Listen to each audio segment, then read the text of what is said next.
और जस्ता वाली धान, अधिक लोहा और जस्ता वाला धान। इसमें क्या किया गया है समझ लीजिए। पाया नहीं जाता, ये ट्रांसजेनिक क्रॉप है, माने धान में चावल में ऐसे जीन को डाल दिया जिससे चावल जस्ता और जीन एलिमेंट होता है उसको संचित करता है, यानी वो जो धान आयरन और जस्ता युक्त हो गया, तो जब आदमी खाएगा तो उसको आयरन भी मिलेगा, जस्ता भी मिलेगा। इसका जो विकास हुआ वो इर्री में हुआ। इर्री जानते हैं क्या? International rice research institute Manila Philippines में, लिख लीजिए इर्री। इर्री भारत में कहाँ है राइस रिसर्च इंस्टीट्यूट? कटक, लिख लीजिए international rice research institute Manila Philippines में इस धान का विकास किया गया है। International rice research institute Manila Philippines में इस धान का विकास किया गया है। जल्दी करिए, खत्म होती स्पेस में घुसे, उसमें तो बहुत करंट का इशू है, उसको पढ़ाने में तो और मजा आता है। विकास किया गया है, इसमें एक ऐसे जीन को प्रत्यारोपित किया गया है, ऐसे जीन को प्रत्यारोपित किया गया है जिससे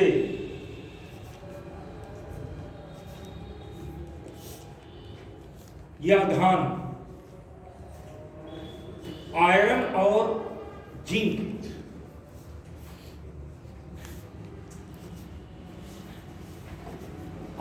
और जिंक युक्त हो गया है। आयरन का संबंध आरबीसी से है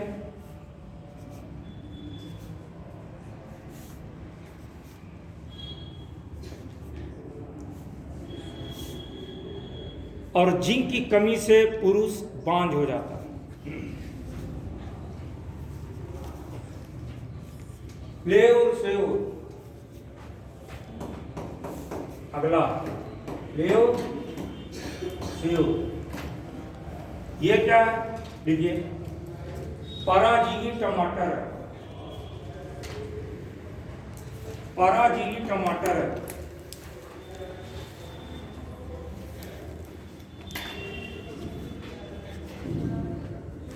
इस टमाटर में ऐसे जीन को प्रत्यारोपित किया गया है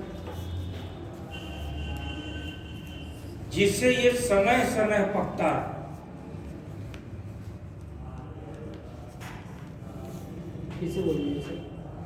इस टमाटर में ऐसे जीन को प्रत्यारोपित किया गया है जिससे टमाटर समय समय पकता है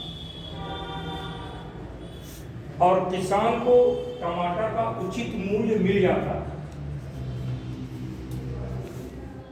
टमाटर तो खाते होंगे ना, अभी टमाटर क्या रेट बिक रहा है? 20 रुपया किलो, 15 रुपया 20 रुपया किलो बिक रहा है, बीच में 10 रुपया किलो बिक गया। अब ये बताइए अगर 10 रुपया किलो टमाटर हो जाएगा तो किसान को मिलेगा क्या?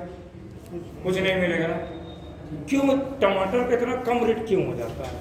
बकता है जब तो उत्पादन की बात नहीं बेटा, टमाटर जो है एग्रीकल्चर में जाए तो कैच क्रॉप है, नहीं sorry catch crop, CATCH catch crop. Catch crop उस फसल को कहते हैं जिसको तोड़ो तुरंत ले जाके मार्केट में बेचो, घर में रखो तो सड़ जाए, तुरंत तोड़ो ले जाके बेचो, तो ये कैच क्रॉप है। अब टमाटर की समस्या एक साथ पकेगा, एक साथ सप्लाई हो गई, डिमांड कम है तो कीमत घट जाएगी। अब इसमें जीन डाल देंगे तो समय समय पकेगा, धीरे धीरे पकेगा तो धीरे धीरे तोड़ेगा, ले जाके बेचेगा तो किसान को फायदा हो। लेकिन इसमें भी प्रॉब्लम होगी, लागत किसान की ज़्यादा, क्योंकि जितनी भी फसलें हैं एग्रीकल्चर में जो होता है कम लागत कृषि संकल्पना के नियम का पालन नहीं करता। ये लाइन याद रखिए। जीएम फसल औंधे मुंह क्यों गिर रही है? क्योंकि वो कम लागत, मैनेजमेंट ज़्यादा। एग्रीकल्चर में क्या होता है? मैनेजमेंट अच्छा हो, सिंचाई चाहिए, फर्टिलाइजर। आप एनसीईआरटी पढ़ेंगे तो उसमें एक चैप्टर है, आप कक्षा 9 की एनसीईआरटी एक बार देख लीजिएगा। एनसीईआरटी का शायद लास्ट चैप्टर है कक्षा 9 का, मैंने उसमें अपना वीडियो रिकॉर्ड भी किया है।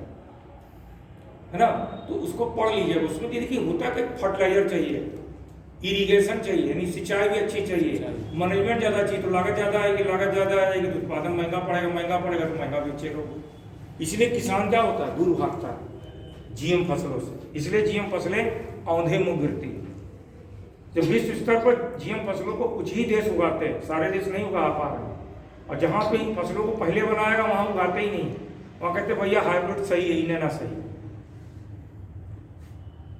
समझ गए, तो फ्लेवर से वो समझ गए। अब आते हैं CRISPR-Cas9 टेक्नोलॉजी।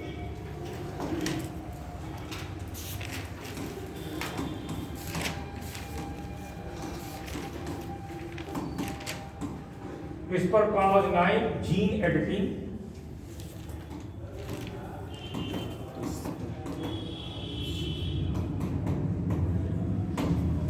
इसको हिंदी में कहेंगे CRISPR-Cas जीन संपादन तकनीक। CRISPR-Cas जीन संपादन तकनीक। अब मोहब्बत से समझिए इसको पहले, ये है क्या। ये तकनीक का विकास 2007-8 में हुआ, 2013-14 में ये तकनीक बिल्कुल तैयार हो गई, इसका उपयोग शुरू हो गया।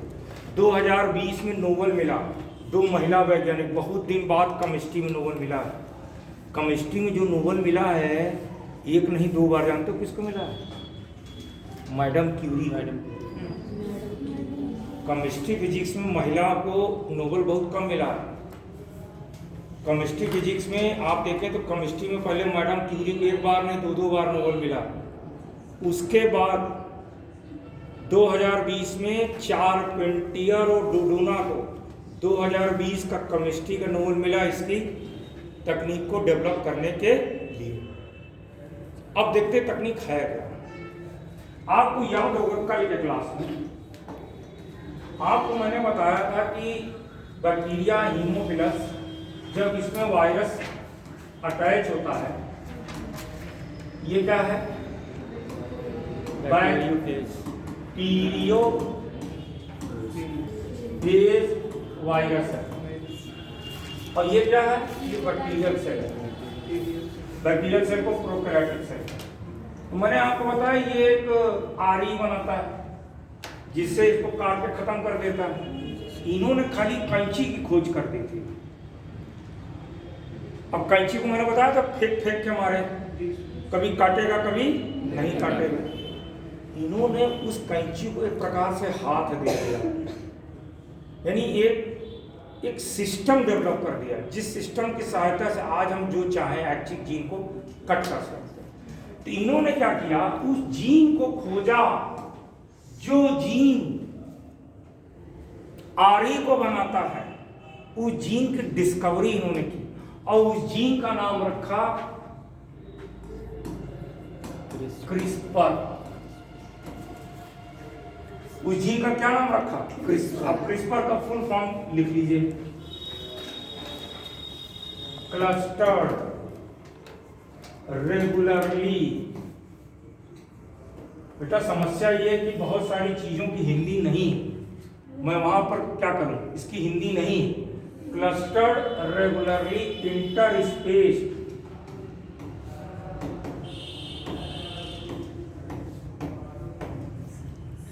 शॉर्ट पैलेंड्रोमिक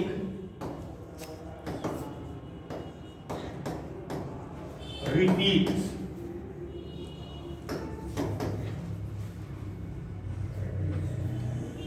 ये क्रिस्पर का फुल फॉर्म है,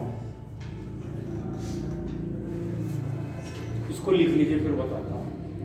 अब देखिए उन्होंने क्या किया, समझिए, मिटा दो इसको। अब देखिए, interspaced short poly cluster regularly interspace short palindromic repeats. Cluster regularly interspace short palindromic repeats. अब ये देखिए वायरस बैक्टीरियोफेज लगा। अब ये मान लीजिए ये वाला जो जीन है, ये क्या है,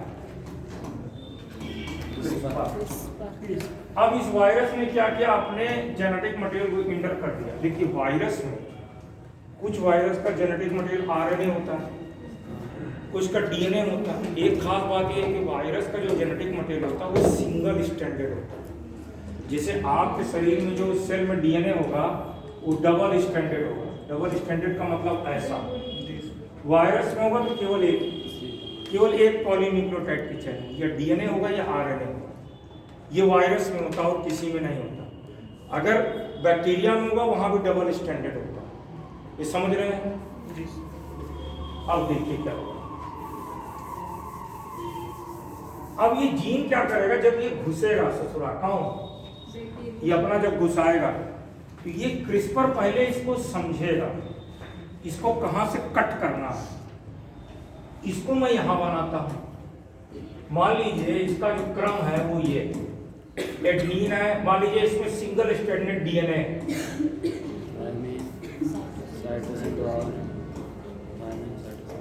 ये है इसका क्रम। ये क्रिस्पर जीन ने इसको समझा कहां से कट करना है। इसने डिसाइड किया इसको हम यहां से और यहां से कट करेंगे। इसने डिसाइड किया। अब इसका कॉम्प्लीमेंट्री बनाएगा, उल्टा कौन बनाएगा? ये क्या बनाएगा? ये बनाएगा एसजीआरएनए। एसजीआरएनए क्या है? एसजी का मतलब सिंगल गाइडेड आरएनए। एसजी का मतलब होता है single guided.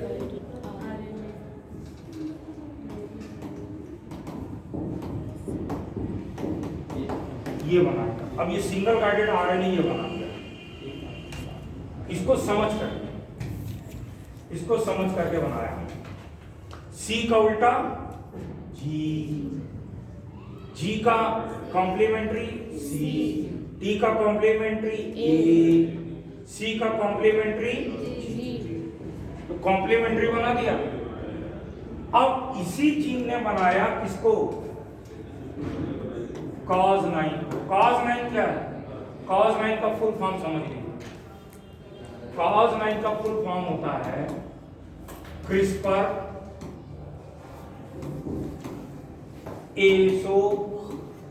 Associated protein. CRISPR associated protein, ये Cas9 का फुल फॉर्म यहां नहीं लगा। यानी ये एक प्रकार का क्या है? REE। ये एक प्रकार का REE। इतना समझ में आया? पीछे बताइए, समझ में आ रहा है? अब देखिए क्या करेगा एसोसिएटेड प्रोटीन। अब ये जो Cas9 है इसको एड्रेस दे देगा, बेटा यहां लगोगे तबे काट पाओगे। ये क्या बन गया? अब इसकी केमिस्ट्री ऐसी है कि ग्वानिन हमेशा साइटोसिन से जोड़ेगा। अब ये धीरे जब ये बनाएगा ये पूरे सिस्टम को तो साइटोप्लाज्म में छोड़ देगा कि नहीं अपने। अब ये धीरे धीरे केमिस्ट्री के कारण, बॉन्ड के कारण ये धीरे धीरे इसकी ओर बढ़ेगा ऐसे। अब यहां पहुंचेगा। अब ये देखिए ये जी जुड़ गया, ये सी जुड़ गया, ये ए जुड़ गया, ये नहीं सॉरी हाँ ए जुड़ गया और ये सी की जगह जी। यहां से कट कर देगा कि नहीं? इसको कट करने के बाद ये 3 टुकड़े में हो गया कि नहीं? एक टुकड़े में ये टी हो गया, एक टुकड़े में ये सी हो गया, ये जी हो गया, ये टी हो गया, ये सी हो गया, ये जी है। अब इसको क्या कहेंगे? Gene editing tool. Gene editing tool में क्या क्या हुआ? एक तो हुआ एसजीआरएनए प्लस।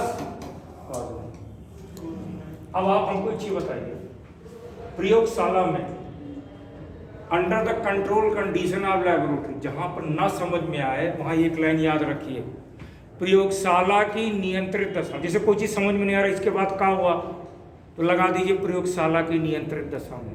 मेन में लिखने में क्या होता है ना, किनारे से निकलने का तरीका है। प्रयोगशाला की नियंत्रित दशा में under the control condition of laboratory. हाँ अब जो है इसको क्या करें, जैसे मान लो हम हैं कोई है, उसको मान लो थैलेसीमिया का जीन हमको मालूम, वो कट करना है, तो हम क्या करेंगे, ये जीन समझ लिए, ये जीन में बेस पेयर का सीक्वेंस सब पता है कि नहीं। अब ये जीन को प्रयोगशाला में ले जाएंगे तो ये जीन क्या करेगा, आपको मालूम ये वाला डीएनए अपना कट करना, ये वाला सीक्वेंस कट करना है, तो ये जीन के संपर्क में जब इसको डालेंगे तो ये जीन क्या करेगा, उसी हिसाब से जीन डिजाइन करेंगे, तो इसको प्रयोगशाला में हम तैयार कर लेंगे, और ये जीन जब डाल देंगे तो ये क्या करेगा, वो जीन को कट करके निकाल देगा।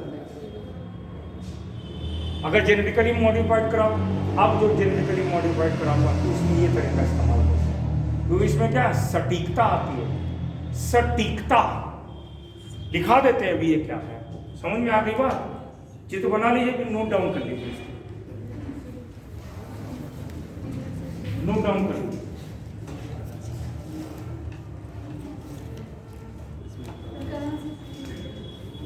यहां से शुरू करो ना, ये जीआर है ना, ये क्रिस्पर ये जीन है, बना लीजिए डायग्राम।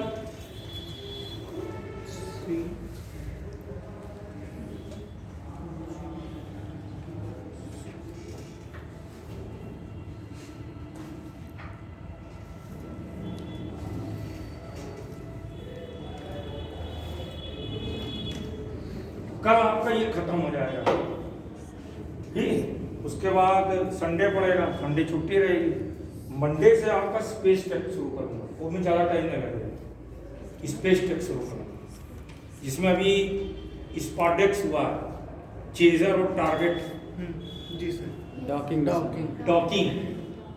डॉकिंग सिस्टम डेवलप किया गया, उसकी भी बात करूंगा, और PSLV, GSLV, NGLV इसके बारे में बात करूंगा, उसको भी कायदे समझ, क्योंकि वो आपने पढ़ा ही नहीं होगा कभी, उसके बारे में समझ लीजिएगा। देखिए जब आप समझ लेंगे ना अपने आप, जब पेपर में न्यूज आएगी तो आप न्यूज समझने लायक बन जाएंगे। पहले तो ये समझिए PSLV, GSLV, ASLV, SLV क्या होता है, कैसे लॉन्च करते हैं, क्या तरीका, क्या प्रबोधक यूज करते हैं, तो बेसिक जब समझ लेंगे तो अप्लाइड चीज़ों को समझने में दिक्कत नहीं होती। उसको खत्म करेंगे, उसके साथ डिफरेंस में ज़्यादा टाइम नहीं लगेगा, फिर सीधा नैनोटेक में भी ज़्यादा टाइम नहीं लगता, थोड़ा टाइम लगेगा AI, आर्टिफिशियल इंटेलिजेंस, अभी डीप सीक बनाया चाइना ने, ऐसी की तैसी कर दी है चैट GPT,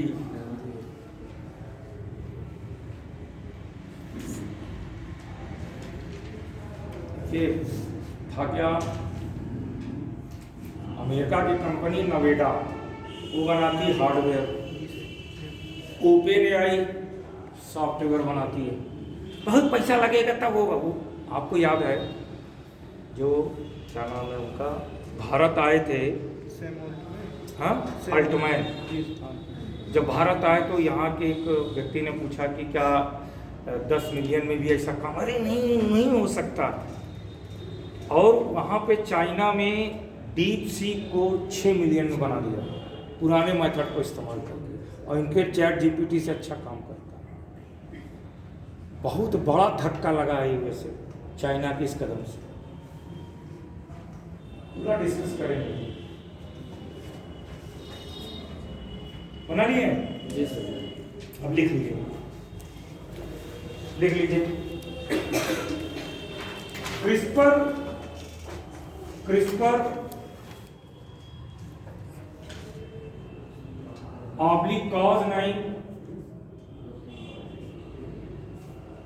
किसी कोशिका के जीनोम को संपादित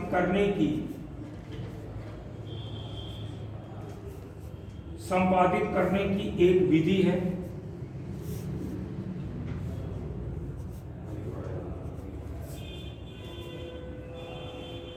जिसके द्वारा अत्यंत सरल एवं प्रभावी तरीके से जीनोम से प्रभावी तरीके से अत्यंत सरल एवं प्रभावी तरीके से जीनोम से किसी जीन को काटा जा सकता है और आनुवांशिक संशोधन किया जा सकता है।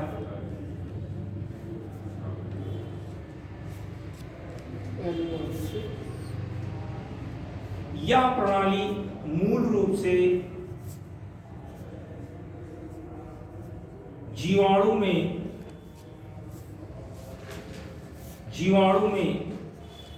पाया जाता है, जो जीवाणु को विषाणु यानी वायरस, जो जीवाणु को विषाणु के प्रति प्रतिरक्षा प्रदान करता है।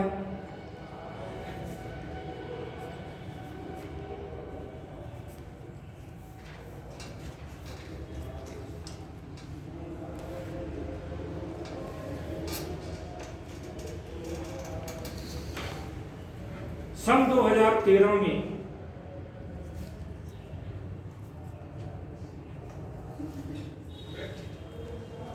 जीवाणु की इस प्रणाली को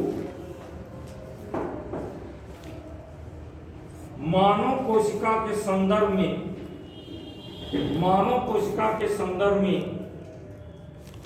पहली बार परीक्षण के तौर पर उपयोग किया गया।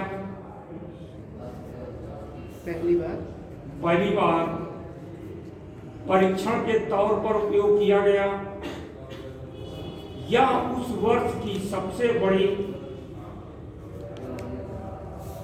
वैज्ञानिक उपलब्धियों में शामिल हुआ।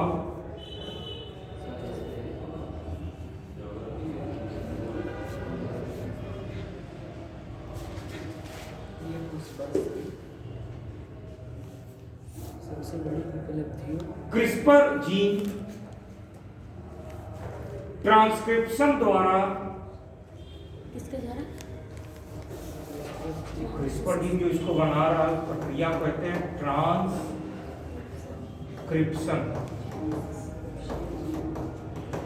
क्रिस्पर जीन ट्रांसक्रिप्शन प्रक्रिया द्वारा एसजी आरएनए का निर्माण करता है और यह एसजी आरएनए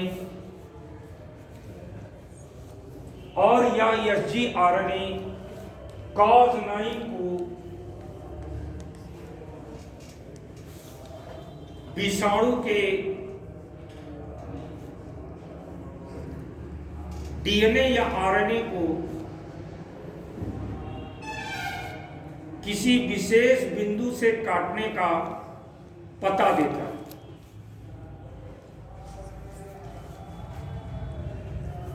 इस प्रकार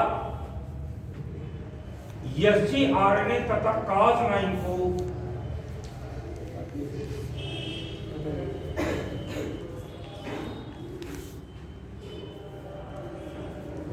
जीन एडिटिंग टूल यानी जीन संपादन टूल के रूप में उपयोग किया जाता है।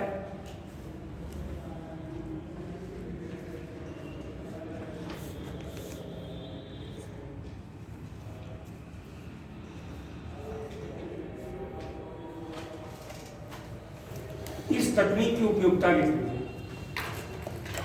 इस तकनीक यानी CRISPR-Cas9 की उपयोगिता देखिए। नंबर 1 पॉइंट, इसकी सहायता से सटीकता से, एक्यूरेसी यानी सटीकता से जीन थेरेपी की जा सकती है।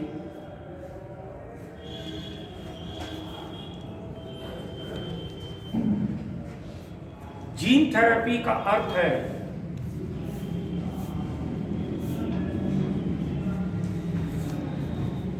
गलत जीन के स्थान पर, गलत यानी त्रुटि, गलत जीन के स्थान पर सही जीन का प्रत्यारोपण।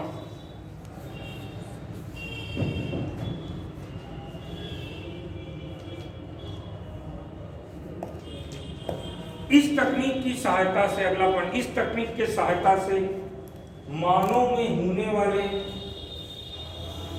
कई आनुवांशिकी रोगों का उपचार अत्यंत सटीकता के साथ होने वाले कई आनुवांशिकी रोग का इलाज अत्यंत सटीकता के साथ किया जा सकता है।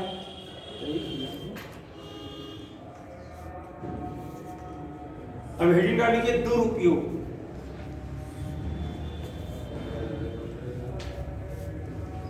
दुरुपयोग,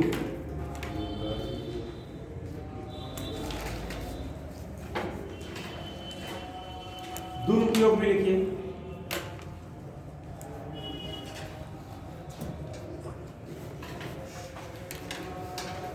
इसकी सहायता से डिजाइनर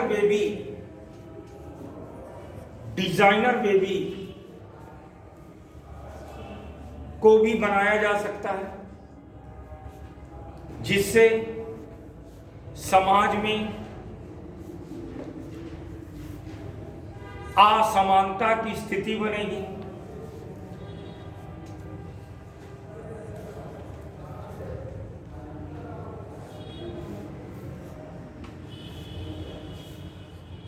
डिजाइनर बेबी जानते हैं क्या होगा?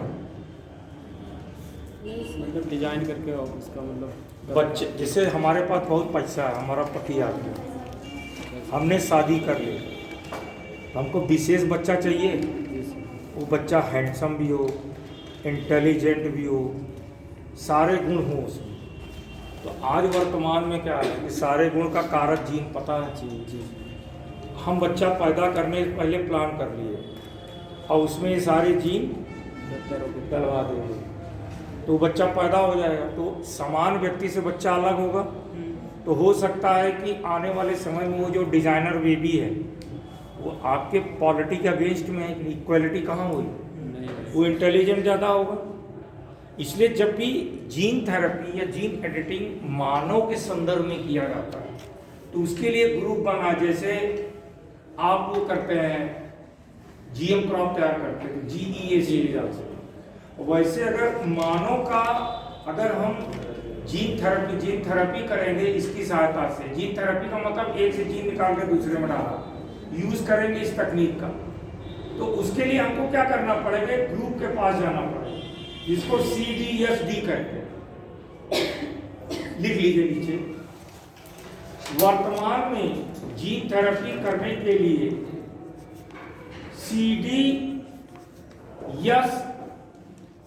CDSCD फुल फॉर्म लिख लीजिए। CDSCD central drugs, full form लिखिए, central drugs standard control organisation.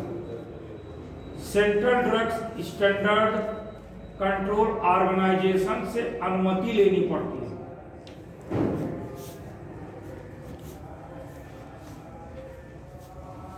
समझ रहे हैं नहीं समझ रहे?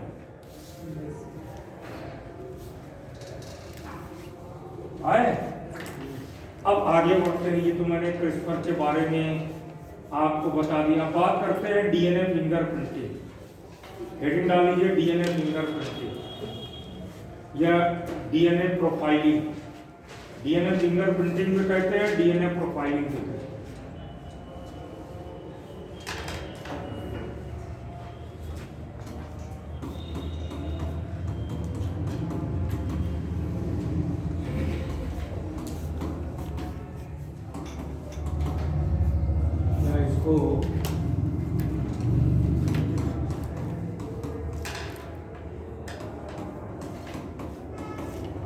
ये क्या होता है थोड़ा समझते हैं इसको, उसके थोड़ा ऐतिहासिक पहलू को भी समझते हैं कि होता क्या है। देखिए, अगर हम कहें कि व्हाट इज रोल ऑफ, या हिंदी में बोले कि जैव प्रौद्योगिकी का अपराध जांच में क्या उपयोगिता है। Role of biotechnology in crime investigation में क्या उपयोगिता, थोड़ा इसके ऐतिहासिक पहलू को समझते हैं। आज से बहुत पहले जाए तो ये फिंगरप्रिंट जो लगाते हैं ना अंगूठा, तो पढ़े लिखे लोग नहीं होते आज भी अंगूठा लगवाया जाता, तो पहले इसकी भी खोज नहीं हुई थी। तो एक ज़माने में एक ब्रिटिश एडमिनिस्ट्रेटर हुआ करते थे, विलियम हर्शल। ये 1860 की बात है। उनको एक समस्या का सामना करना पड़ रहा था। समस्या क्या थी? उस जमाने में जो सोल्जर होते थे, सैनिक, आज तो बहुत क्वालिफाइड सैनिक होते हैं, उस जमाने में जो सोल्जर होते थे पढ़े लिखे नहीं होते थे। तो जब सैलरी हर महीना लेने जाते थे, सैलरी उनको चाहिए, और सैलरी लेने गए, इसकी खोज हुई नहीं थी। अब क्लर्क नाम पूछ करके चढ़ा करके सैलरी दे देता था। अब सोल्जर ने कह दिया हमको सैलरी मिली नहीं, क्लर्क ने कहा हमने दे दिया, कैसे मामला निस्तारा। तो विलियम हर्शल इस प्रॉब्लम से ग्रसित थे, इस सलूशन कैसे निकाला। तो आप जानते हैं उस जमाने में जो पेन होता था, ऐसे स्याही में से डिप करके लिखा जाता था। एक दिन वो पेन को डिप करके लिख रहे थे, वो जाने क्या हुआ कि स्याही गिर गई, और जो कागज रखा था वो भी गिर गया, हाथ में स्याही लग गई। जब पेपर उठाया तो उसमें उंगली का निशान लग गया। उनके दिमाग में आया यार ऐसा तो नहीं कि सबका फिंगरप्रिंट अलग अलग होता। तो उन्होंने उनके अंडर में जो काम करने वाले बहुत सारे जो स्टाफ था, उनका सबका फिंगरप्रिंट किया। ये डॉक्टर लालजी सिंह का नाम सुना है? फादर ऑफ इंडियन क्लोनिंग कहा जाता है, father of Indian DNA fingerprinting में कहा जाता है। उनकी किताब की चीज़ बता रही। तो जब वो गिर गया तो उन्होंने सबका, जितने भी लोग थे उनके अंडर में काम करने लगे, सबका उन्होंने फिंगरप्रिंट ले लिया 1860 में, और ले करके उन्होंने नेचर मैगजीन निकलती थी, आज भी वो निकलती है, तो उसके एडिटर से बात किया कि सबका, उन्होंने जब स्टडी किया तो देखा कि सबका फिंगरप्रिंट अलग अलग। तो नेचर मैगजीन के एडिटर ने कहा उम्र के बढ़ने के साथ साथ हो सकता है निशान बदल जाता हो, इसका तो कोई आपने सबूत नहीं दिया, हम कैसे मान लें। अब इन्होंने जानते हैं 1888 तक इंतजार देखा, यानी 28 साल तक मामला ठंडे बस्ते में पड़ा। 28 साल बाद जिनका उन्होंने 1860 में फिंगरप्रिंट लिया था, 1888 में दोबारा लिया। जाहिर सी बात है कुछ लोग मर गए होंगे, कुछ लोग कहीं बाहर चले गए, जितने लोग उपलब्ध हो पाए उनका फिर से उन्होंने फिंगरप्रिंट और स्टडी किया। तो 1860 में मान लीजिए कोई प्रिंट ऐसे आ रहा, तो 1888 में थोड़ा हल्का हो गया, पैटर्न नहीं बदला। इस बार एडिटर ने मान लिया कि फिंगरप्रिंट भी एक बायोमेट्रिक हो सकता है। और ठीक इसके आने के बाद 1890 में पहली बार हंगरी का एक क्रिमिनल था जिसको ऑन द बेसिस ऑफ, इसको कोर्ट में मान्यता मिल गई, और 1890 में हंगरी का एक क्रिमिनल था, उसको फांसी की सजा मिली। अब क्रिमिनल को ये समझ में आ गया कि फिंगरप्रिंट छोड़ने का मतलब अपना फोटो छोड़ दिया। अब क्रिमिनल बचने के लिए क्या करने लगे, हाथ, इससे आपको फांसी लगनी है, हाथ जला लेते थे। जब हाथ जल गया तो प्रिंट चला गया कि नहीं चला गया। उस जमाने में तो प्लास्टिक सर्जरी होती नहीं थी, हाथ जला लिए बच गए। फिर समय बीता, अब एक एक करके चलता हूँ समझिएगा।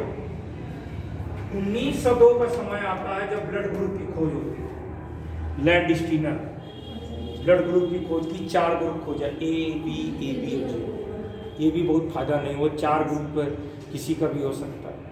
फिर समय बीता, 1940 आया, RH फैक्टर की खोज हुई, पॉजिटिव निगेटिव की, पॉजिटिव निगेटिव में खोज हो जाती है। 8 ग्रुप हो गए, 4 से 8 ग्रुप हो गए, ए पॉजिटिव ए निगेटिव करके 8 ग्रुप खोज लिया। इसका उपयोग क्राइम इन्वेस्टिगेशन में बहुत सार्थक है। फिर समय बीतने के साथ टेक्नोलॉजी का उपयोग करते हुए एक और तकनीक बीच में विकसित हुई जिसका नाम है HLA टेस्ट। सॉरी, ये क्या होता है? इसका पूरा नाम है ह्यूमन लिम्फोसाइट एंटीजन।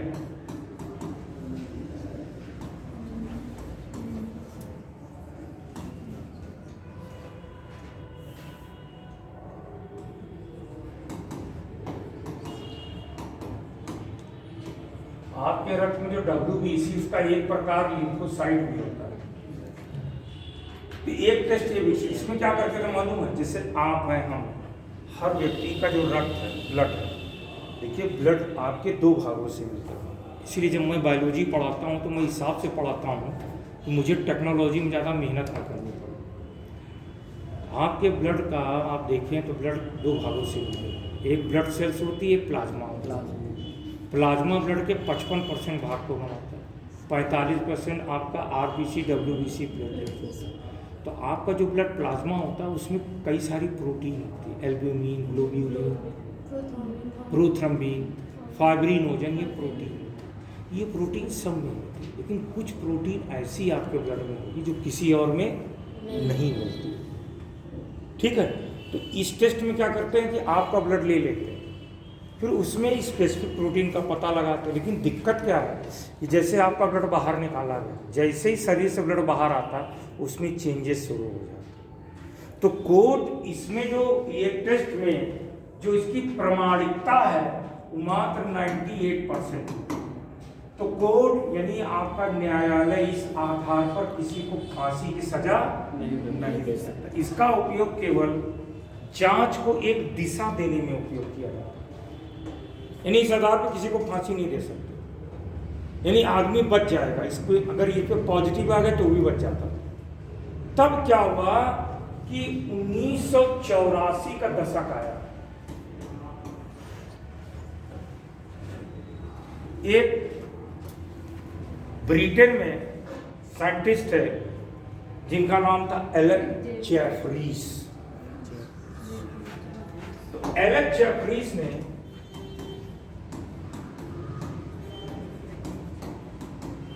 (1984) में एक तकनीक डेवलप की जिसे हम DNA प्रोफाइलिंग या DNA फिंगर प्रिंटिंग कहते हैं। अब ये तकनीक है, DNA फिंगर प्रिंटिंग कैसे करते ये मुद्दा नहीं, इसमें अंतर क्या देखते ये आपको समझ।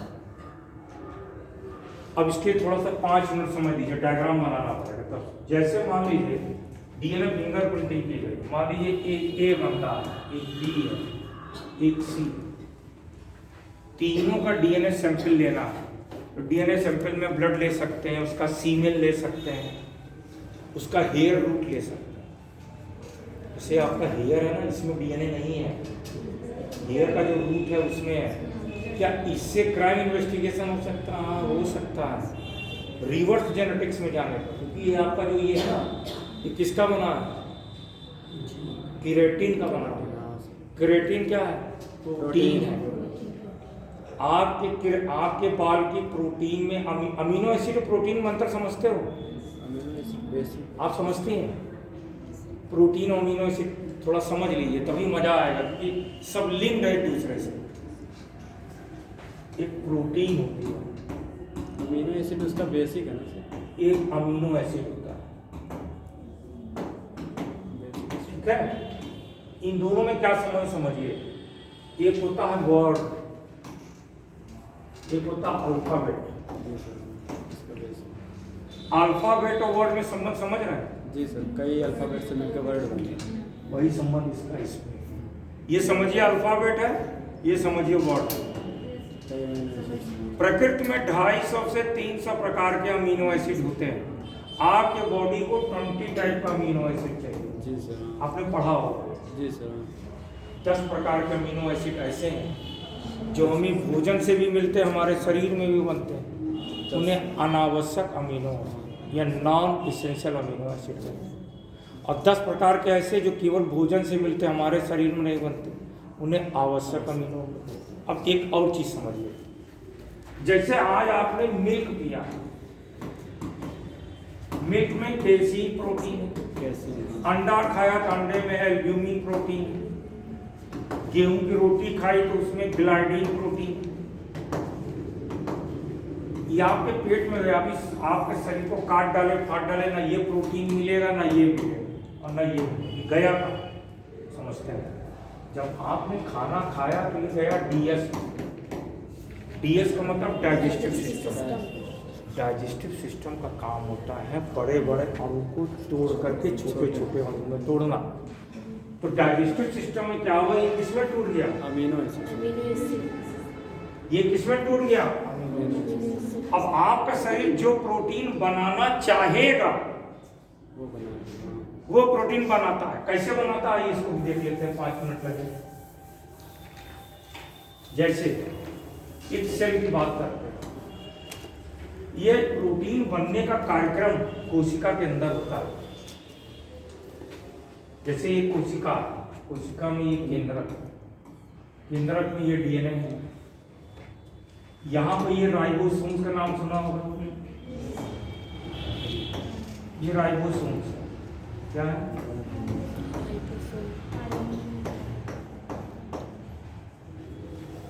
ये राइबोसोम्स। राइबोसोम्स एक आरएनए लगा होता है जिसको आरएनए कहते हैं, राइबोसोमल आरएनए। अब ये जीन है, मान लीजिए इसने डिसाइड किया कि प्रोटीन बनाना है। आपने जो भोजन खाया पच गया, पच के ब्लड में पहुंच गया, तो ब्लड में अमीनो एसिड भी पहुंच गया। अब ब्लड के रास्ते से अमीनो एसिड शरीर की कोशिकाओं में पहुंच गया। अब ये कोशिका में अमीनो एसिड पड़ा हुआ है, 20 टाइप के अमीनो एसिड पड़े हुए। अब इसने डिसाइड किया कि हमको प्रोटीन बनाना है, तो ये अपने शरीर से एक आरएनए को बनाएगा जिसको एमआरएनए कहते हैं। ट्रांसक्रिप्शन के द्वारा मैसेंजर आरएनए बनाएगा। ये डाटा दे देगा एमआरएनए, कौन सा? प्रोटीन बनाने वाला। अब ये एमआरएनए डाटा दे देगा टीआरएनए, ट्रांसफर आरएनए। अब ये यहाँ से अमीनो एसिड पकड़ पकड़ के यहाँ पे लाके अरेंज करता। आपका मांस क्या है? Elastic protein. हर आदमी तो नॉनवेज नहीं खाता। इलास्टिक प्रोटीन कहाँ से बनी? सेल ने बनाया। केराटिन, बाल बढ़ रहा है, केराटिन तो खाते नहीं, बाल तो खाते नहीं, बाल बढ़ रहा है, क्यों बढ़ रहा है? केराटिन कौन बना रहा है? कोशिका बना रही है। बात समझ में आई? हैं? तो mRNA, messenger RNA, tRNA, transfer RNA, rRNA, ribosome, इसी पर वो प्रोटीन बन जाती है। इसलिए हर व्यक्ति के शरीर के जो ब्लड होता है, ब्लड में, प्लाज्मा में कुछ प्रोटीन ऐसी मिलेगी जो अन्य व्यक्ति में नहीं मिलती। तो पुराने समय में HLA टेस्ट करके क्राइम इन्वेस्टिगेशन में उपयोग करते थे, लेकिन उसकी प्रमाणिकता कोर्ट में नहीं मिलती। अब इन्होंने क्या किया, एलेक्स जेफरी साहब ने, आइए इसको समझते हैं। ये समझ गए?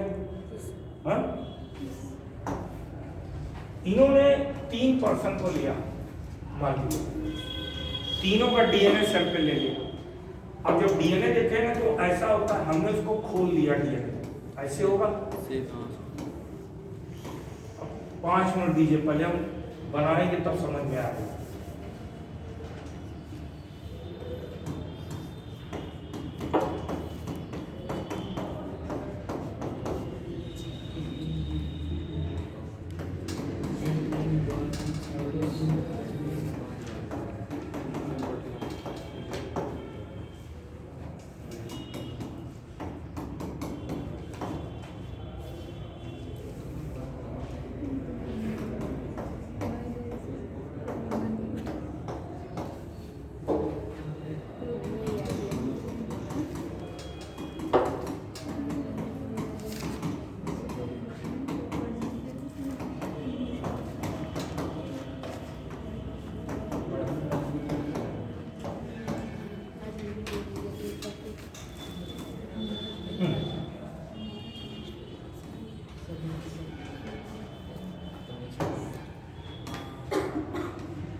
ये 3 लोगों का है। नेचुरली उसमें billion of the base pair होंगे, हम इतना बनाया है। अब एलेक्स जबरी साहब ने किया क्या, एलेक्स जबरी साहब ने किया क्या,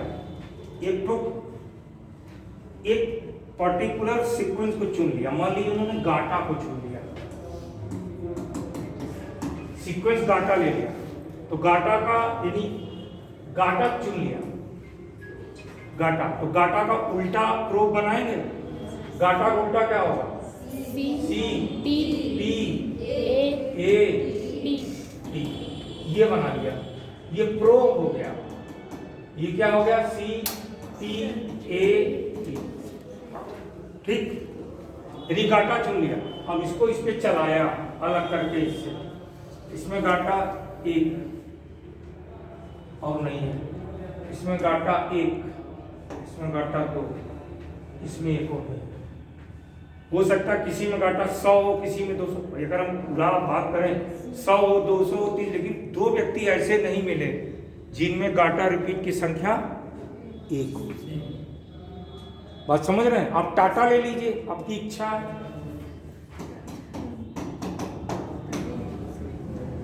आप टाटा ले लीजिए। टाटा का विपरीत आपको टाटा इसमें से चुनना है, तो टाटा का उल्टा करें, बनाएंगे कि नहीं? हाँ? तो कोई 2 व्यक्ति ऐसे नहीं मिले जिनमें सेम नंबर हो, किसका? गाटा का या टाटा का। यानी विभिन्न व्यक्तियों के डीएनए में उपस्थित बेस पेयर के में किसी सूक्ष्म अंतर के पता लगाने को डीएनए फिंगरप्रिंटिंग, इसी को डीएनए फिंगरप्रिंटिंग कहते हैं। और इसकी उपयोगिता जबरदस्त है इन क्राइम इन्वेस्टिगेशन। जैसा कि कल मैंने गाना सुनाया था कि नाम गुम जाएगा, चेहरा ये बदल जाएगा, लेकिन तेरा डीएनए ही पहचानेगा। आज के परिप्रेक्ष्य में बात करें, आवाज़ तो बदल सकते हैं, everything you can change. Plastic surgery, चेहरा बदल गया, फिंगरप्रिंट बदल गई, वोकल कार्ड बदल गया, रेटिना बदल गया। समझ रहे हैं ना? जी सर। ये डीएनए फिंगरप्रिंट। अब इसकी उपयोगिता की बात कर लेते, लिखाएंगे कल उपयोगिता के बाद। आप समझिए, ये तो इसका है कि अब देखिए इसके फायदे पहले दो चीज़ों को समझना है। फिर डीएनए प्रोफाइलिंग बिल की बात करते हैं। आपने शायद पॉलिटी में यहाँ सर ने पढ़ाया होगा DNA profiling bill. DNA profiling bill जो है वो लगातार 2016 से देखें तो 2019 तक लगातार संसद में गया, और हर बार वो बिल जो है फेल हो गया। और फेल क्या हो गया, उसका कारण ये है कि कुछ ऐसी समस्या जबरदस्त है जिस कारण से वो बिल पास नहीं हो पाया, डीएनए प्रोफाइलिंग बिल। तो आइए पहले हम बात करते हैं इसके फायदे क्या। डीएनए प्रोफाइलिंग बिल 2017, 18, 19 लगातार बार बार गया, बार बार रिजेक्ट हो गया। डीएनए प्रोफाइलिंग बिल पर भी बात करेंगे आगे, पहले ये समझिए है इससे फायदा क्या होगा। जैसे मान लीजिए आज हम 140 करोड़ भारतीयों का डीएनए फिंगरप्रिंटिंग का डाटा रख ले, तो फायदा क्या होगा?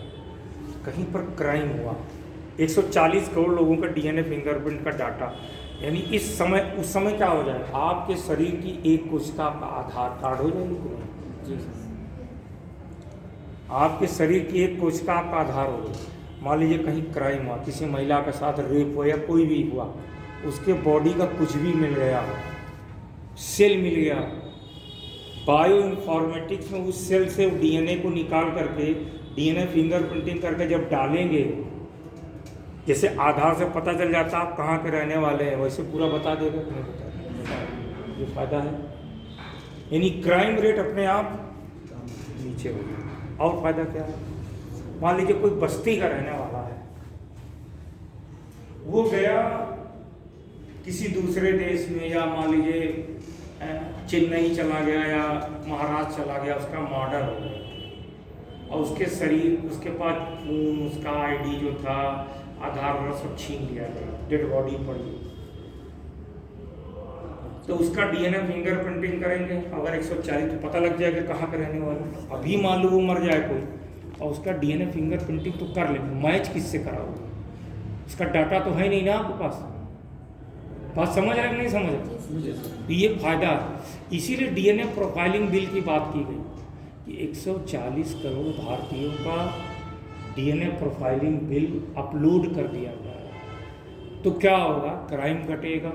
या मान लीजिए कोई ट्रेन एक्सीडेंट हो गया, बहुत सारे लोग मर गए, वो तो WT भी चलते हैं, रिजर्वेशन वाले में नहीं है, मर गए, डेड बॉडी कैसे पहुँचे? अभी कुंभ मेला में कितने लोग मर गए, जी सर आधारें नहीं है, कैसे पता लगाएं कहाँ का रहने वाला है?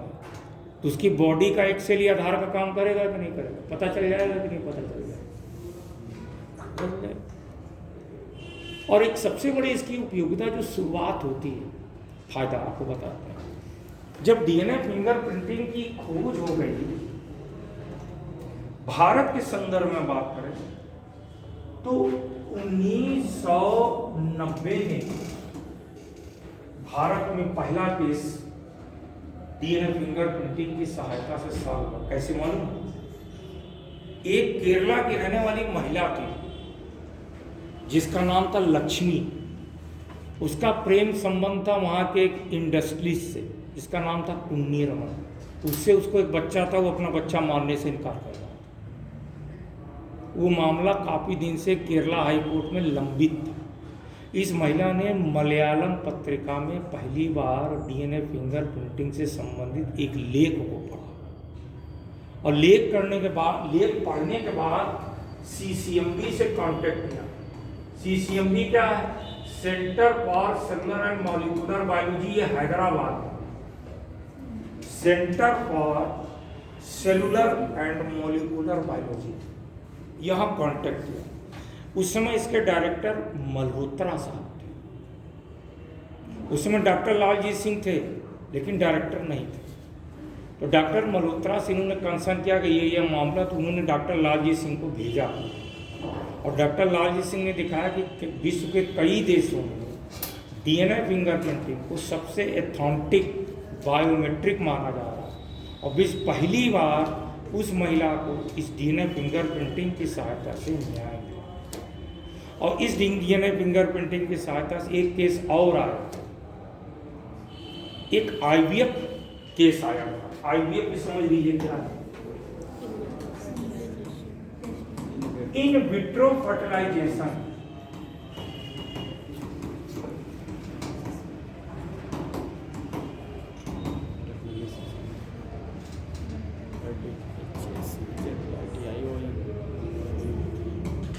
इन विट्रो फर्टिलाइजेशन का मतलब हुआ टेस्ट ट्यूब बेबी।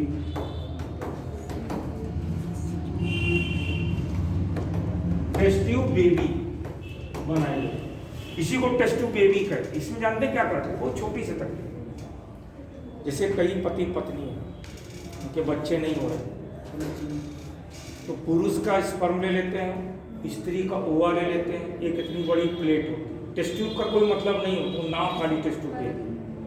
प्लेट में दोनों का स्पर्म ओवा डाल के निषेचित कराते हैं। निषेचित कराने के बाद जब भ्रूण बढ़ने लगता है तो किसी अन्य स्त्री के गर्भाशय में प्रत्यारोपित, तो जो बच्चा पैदा होगा उसे टेस्ट ट्यूब बेबी या IVF बेबी। तो एक डॉक्टर था, वो IVF बेबी से बच्चों को तैयार करता है। ठीक है, एक पति पत्नी, कई सारे लोगों का उसने किया, एक पति पत्नी गया, उनको भी बच्चा हुआ। तो जब बच्चा उसका बड़ा होने लगा तो उसने नोटिस किया कि शक्ल तो डॉक्टर से मिल रही है, हमारे हस्बैंड से नहीं मिल रही। तब उसने उस बच्चे का डीएनए फिंगरप्रिंटिंग कराया तो पता चला उसके हस्बैंड से नहीं मिल रहा, आधा उससे मिल रहा, आधा डॉक्टर से मिल रहा। तब उसने कोर्ट केस किया। बात समझ रहे हैं? उसने क्या किया? अपना स्पर्म यूज़ किया, और जब कई मामले को खंगाला गया तो हर मामले में उसने अपना स्पर्म इस्तेमाल किया। समझ रहे हैं ना? तो इस तरीके के मामले, अब यह हॉस्पिटल है, मान लीजिए बच्चे पैदा हुए, न जाने आज अभी तो काफ़ी कुछ अच्छा हो गया है, आज से 20-25 कितने बच्चे बदल जाते होंगे, एक साथ 10 बच्चे पैदा हुए। अब स्टाफ नर्स क्या करे, ले गए उसको, ध्यान से उतर गया या टैगिंग नहीं करी, इसका बच्चा उसके पास, उसका बच्चा उसके पास, किसी का बच्चा किसी घर में पल रहा। लेकिन आज क्या है, आज डीएनए फिंगरप्रिंटिंग करके पता कर सकते। लड़का बाप ने कहा भाग जाओ साले, तुमको 1 रुपया नहीं देंगे, तुम हमारे लड़के नहीं हो। आप with the help of the DNA technology आप कोर्ट केस कर सकते, यही हमारे बाप है। आप देखें कितने मंत्री का अवैध बच्चे नजर आए, तो उस मामले को सॉल्व करने में मिला, समझ रहे हैं नहीं? तो DNA फिंगरप्रिंटिंग की उपयोगिता इसमें हो सकती है, और इसके इशू जबरदस्त है। DNA प्रोफाइलिंग बिल गई और पास क्यों नहीं हुई? जबरदस्त इशू आ रहा है, मालूम है क्या? अब जब DNA प्रोफाइलिंग बिल पास हो जाती है तो 140 करोड़ लोगों का DNA फिंगरप्रिंटिंग ले लेते, वो डाटा किसी बैंक में रखा जाता, आपका DNA सैंपल में रखा जाता। अब पॉलिटी जाइए, पॉलिटी क्या कहती है? निजता का अधिकार। अब आपसे हमारा झगड़ा हो गया, हम कहें हम तुमको देख लेंगे, और हमारा जानने वाला जो DNA बैंक है वहाँ पे काम कर रहा, हमने कहा गुरु ऐसा करो ना, इसका DNA फिंगर डाटा जो है हमको या जुगाड़ करो या सैंपल जुगाड़ करो, कहीं क्राइम हुआ वहाँ हमने डाटा गिरा दिया या उसके DNA सैंपल को गिरा दिया, अननेसेसरी फंस गए कि नहीं फंस गए? ये इसका मिसयूज है, और ज़बरदस्त मिसयूज है। जी सर। तो पहले डाटा प्रोटेक्शन बिल क्लियर होना चाहिए, डाटा प्रोटेक्शन बिल क्लियर हो तब DNA प्रोफाइलिंग बिल क्लियर हो। फायदे तो बहुत हैं, नुकसान जबरदस्त है। और सबसे बड़ी चीज निजता के अधिकार में आपका बॉडी, जैसे मान लीजिए हमको कोई, हमारे परिवार में किसी को जेनेटिक डिजीज है, हम नहीं जानते किसी और को पता चले। अब हमारी शादी किसी से तय हो गई, उसने कहा इस साले के बारे में पूरा पता करते, उसने आपके DNA डाटा को वहाँ से खंगाल के निकलवा के पता चला ये रोग होने वाला, तो आपकी निजी चीज़ उसके पास है कि नहीं? या तो संविधान में संशोधन हो तब DNA बिल पास हो, क्योंकि निजता के अधिकार का पूरी तरह से, इसलिए DNA प्रोफाइलिंग बिल पास नहीं नहीं हो रहा। आपको देखिए पॉलिटी के एस्पेक्ट पर ज़्यादा ध्यान रखना है। DNA कैसे फिंगरप्रिंटिंग किया जाता है वो बहुत मायने नहीं है, उसका सामाजिक स्तर पर नुकसान कितना हुआ, इसका फायदा क्राइम इन्वेस्टिगेशन में है, 100% है, इसको मान्यता मिल चुकी है। लेकिन आपका DNA प्रोफाइलिंग बिल पास हो जाएगा तो बहुत बड़ी समस्या है। इनोसेंट आदमी, हमको क्या लेना ला देना, अब हमारे DNA को मिसयूज हो रहा है। जैसे आपका आधार कहीं गिर जाता है तो आप घबराते हो कि नहीं? अब आप बगल में बैठे हो, अगला धीरे से चुटकी काट लिया, आपके बॉडी के सेल पा गया कि नहीं? आप सो रहे हो, आपका सलाइवा ले लिया, उसका मिसयूज कर सकता है कि नहीं? यानी आपका आधार उसके पास चला गया, वो आधार कहीं गिरा के आपको फंसा देगा कि नहीं? ये सब है। इसलिए DNA प्रोफाइलिंग बिल पास नहीं होगा। इसके लिए पहले डाटा प्रोटेक्शन बिल बनाना पड़ेगा कि जब हमारा डाटा जा रहा है तो कैसे प्रोटेक्ट होगा, समझ रहे हैं? अभी तो और क्वालिटी की चीज़ें आएंगी, खासकर बायोटेक्नोलॉजी। अब UPSC यहीं से पूछता है। चलिए विक्रम लेते हैं।